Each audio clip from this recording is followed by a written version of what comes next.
नमस्कार, आप देख रहे हैं न्यूज़ नेटवर्क इंडिया। मैं हूं आपके साथ कशिश। इस वक्त मेरे साथ मौजूद हैं गैस्ट्रो और liver specialist doctor Naresh Kumar Bansal. आइए उनसे जुड़ते हैं और जानते हैं कि आखिर गैस कैसे बनती है। नमस्कार, मैं डॉक्टर नरेश बंसल हूँ, senior consultant gastroenterologist and hepatologist, sir Gangaram hospital and director gastro and liver clinic, Janakpuri, Delhi.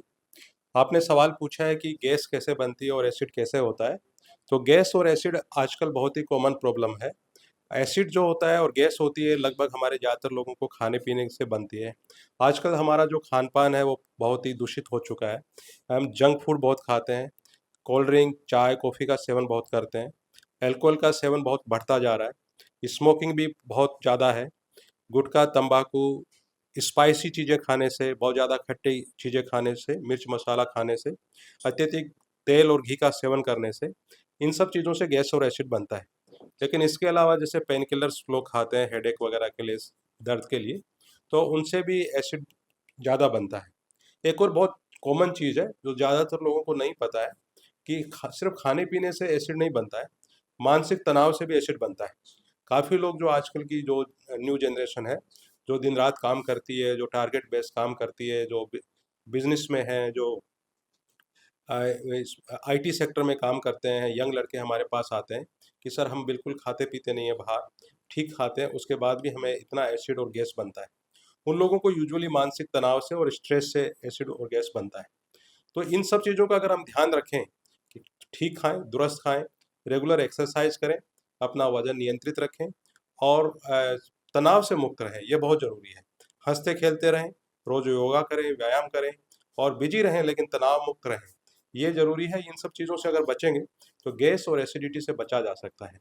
दवायाँ उपलब्ध हैं, अगर किसी पेशेंट को ज़्यादा प्रॉब्लम है कि इन सब चीज़ों को करने के बावजूद भी एसिड और गैस बन रहा है, तो बहुत ही सामान्य सी दवायाँ, बहुत ही सुरक्षित और बहुत ही सस्ती दवायाँ उपलब्ध हैं मार्केट में, जिनको किसी भी चिकित्सक के परामर्श के बाद यूज़ करके और गैस और एसिड से निपटा जा सकता है। सर ऐसी क्या वजह लोग कई कई बार होता है स्टार्टिंग फेज जो गैस का होता है लोग उसको अवॉइड करते हैं नॉर्मल दवाइयों से सोचते हैं ठीक हो जाएगा। तो क्या ये चीज़ें करनी चाहिए या नहीं? देखिए, एक तो ये जो गैस और एसिड है ना, ये बहुत ही कॉमन टर्म है। बहुत सारे लोग हमारे पास आते हैं, उनको वो कहते हैं जी हमें गैस बन रही है, पेट फूल रहा है, ये बन रहा है। कई बार हम देखते हैं कि उनके पेट में, कल ही मेरे पास एक पेशेंट आई और उसके पेट में 15 सेंटीमीटर की गाँठ है, जिसको वो गैस समझ रही है कि पेट फूला हुआ है। तो हमें पहले तो ये निश्चित करना चाहिए कि हम किस चीज़ को गैस बोल रहे हैं। कुछ लोग कब्ज़ की वजह से जिनका पेट फूलता है, कुछ लोगों को पेट के अंदर हो सकता है कोई बीमारी हो जिसको वो गैस समझ रहे हैं। तो इन सब चीज़ों को पहले तो हमें निदान करना चाहिए कि ये सिंपल गैस है या कुछ और प्रॉब्लम है। दूसरी चीज़ ये है कि जैसे अगर आप एसिड की दवाइयों से, कुछ लोग डरते हैं। आपको लगातार एसिड बन रहा है, खट्टी डकारें आ रही हैं, जलन हो रही है, लेकिन आप एसिड की दवाइयाँ नहीं ले रहे। तो ऐसी स्थिति में क्या होता है कि ये एसिड जो हमारे फूड पाइप को बर्न करता है, जलाता है।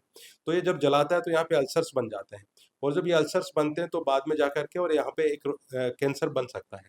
तो सिंपल एसिड जो, जिसको हम सिंपल एसिड समझते हैं, वो एक कैंसर तक वो जन्म दे सकता है लंबे टाइम तक जाने से।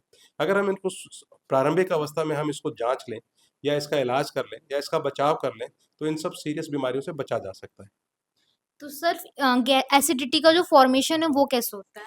तो एसिडिटी का फॉर्मेशन होता है कि स्टमक में बहुत एसिड होता है हमारे यहाँ। एसिड हमारे शरीर के लिए ज़रूरी है। जब हम खाना खाते हैं तो उसको पचाने के लिए एसिड की ज़रूरत होती है। तो एसिड एक्चुअली हमारे लिए बेनिफिशियल है।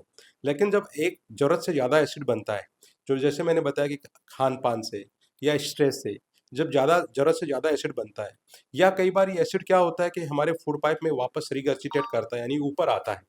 तो हमें प्रॉब्लम होती है, क्योंकि हमारा फूड पाइप इस चीज़ के लिए नहीं बना हुआ है, एसिड के लिए नहीं बना हुआ है। तो एसिड जब इसमें रिगर ऊपर आता है तो इस इसोफेगस में आता है तो हमें जलाता है, दर्द करता है, स्ट्रिक्चर्स बनते हैं, अल्सर्स बनते हैं और उसमें आगे जाके कैंसर होने का रिस्क रहता है। तो एसिड बनता है सिर्फ़ उसी चीज़ों से है, जैसे कि जो अत्यधिक जो गरिष्ठ भोजन खाने से, ओवर ईटिंग करने से, स्पाइसी खाने से, मसाला खाने से, चाय, कॉफ़ी, अल्कोहल, स्मोकिंग, इन सब चीज़ों से बनता है। तो सर जो एसिडिटी के पेशेंट है क्या उनको रेगुलर बेसिस पे दवाई खानी चाहिए या फिर रेगुलर बेसिस पे टैबलेट्स नहीं लेनी चाहिए? तो ये जानना ज़रूरी है कि एसिडिटी की बहुत दवाएँ बहुत ही मार्केट में मिलती हैं और एसिडिटी की दवाएँ जो है लगभग काफ़ी सेफ़ हैं और उनके अगर रेगुलर सेवन करें तो भी नुकसान नहीं है।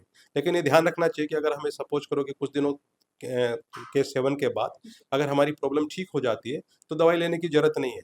ये दवाई हैबिट फ़ॉर्मिंग नहीं है। तो आप इनको कभी भी ले सकते हैं, कभी भी छोड़ सकते हैं। तो सपोज करिए कि आपकी प्रॉब्लम 10 दिन में सॉल्व हो गई तो निरंतर लेने की ज़रूरत नहीं है। लेकिन अगर किसी पेशेंट को ऐसी प्रॉब्लम है कि जिसको निरंतर लेनी पड़े, तो उसमें भी कोई नुकसान नहीं है। सर क्या कुछ उपाय हैं जिससे हम इन चीज़ों से बच सकते हैं? और अगर हम इसके मरीज़ हैं तो हमें क्या कुछ और प्रिकॉशंस लेने चाहिए? तो जैसे कि मैंने बताया कि उपाय वही है जो उसका कारण है, उसका अगर हम निदान कर लें तो उपाय बन जाता है। तो कारण ये है कि हम अगर हमारा खान-पान ठीक नहीं है, हम टाइम से नहीं खाते हैं, हम जो हमारा खाने का ईटिंग हैबिट्स है बहुत ही इरेगुलर है, हम बहुत लेट नाइट सोते हैं या हमारा स्लीप पैटर्न ठीक नहीं है, खाने का पैटर्न ठीक नहीं है, खाने के बाद हम तुरंत सो जाते हैं। तो इन सब चीज़ों को अगर हम ठीक कर लें, हमारा खाना ठीक कर लें, जो हम सात्विक भोजन बोलते हैं, जिसमें मसाला-वसाला जो है वो कम कम खाएँ, बहुत ज़्यादा चाय-कॉफ़ी का सेवन नहीं करें। 1-2 चाय-कॉफ़ी तो ठीक है, लेकिन बहुत ज़्यादा नहीं। स्मोकिंग, अल्कोहल को अवॉइड करें। अगर वज़न ज़्यादा है तो वज़न को कम करें, अगर तनाव ज़्यादा है तो तनाव को कम करें। तो इन सब चीज़ों का ध्यान रखने से हमें एसिड और गैस से मुक्ति मिल सकती है। तो जैसा कि आपने सुना डॉक्टर का कहना है अगर हम समय से खाएँगे-पिएँगे और हमारी जो डाइट है उसे हम प्रॉपर तरीके से लेंगे तो हम इस समस्या से बच सकते हैं। अभी के लिए बस इतना ही। देखते रहिए एनएन न्यूज़ 24।